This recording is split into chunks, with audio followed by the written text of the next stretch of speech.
कधी जीवन अडकला.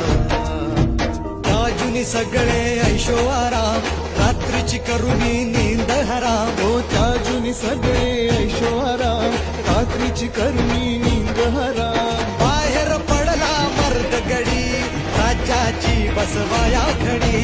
पदरी पडली निर्भत्सना, आपलेच करती अवहेलना. पदरी पडली निर्भत्सना, आपलेच करते अवहेलना. आता एकटा पडलाय राजा, अशा चांगुलपणाची कसली सजा. आता एकटा पडलाय राजा, चांगुलपणाची कसली सजा. गड वाचवायला हात द्या,